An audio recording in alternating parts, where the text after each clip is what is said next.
ئەگەر بۆ نمونە پیاوێک لە ماڵەکەیدا نوێژ نەکات و ژنەکەشی لەبەر حیا و حورمەتی خۆی و لەبەر بۆ نمونە ئەوەی کە هەڵی بژاردووە دابنیشێ چییە؟ ینی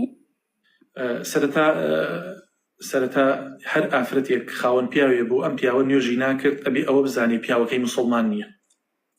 و ئەبێ ئەوەش بزانێ بۆ هیچ ئافرەتێکی موسڵمان نییە لای پیاوێکی کافر دابنیشێت. خاڵی سێیەم ئەم ئافرەتە پەلە ناکا بەڵکو نەسیحەتی ئەم پیاواکات، ئیقامە حوجەی ئەکات، بەخوا ئەیترسێنێت، بە عەزابی خوا ئەیترسێنێت،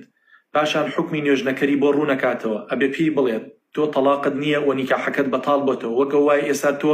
لەگەڵ ئافرەتێکی بێگانەیە بخەویت. بۆیە دوای ئەم کۆمەڵە نەسیحەت و ئامۆژگاریە ئەگەر ئەم پیاوە هەر ملی نەداوتی من نوێژ ناکەم،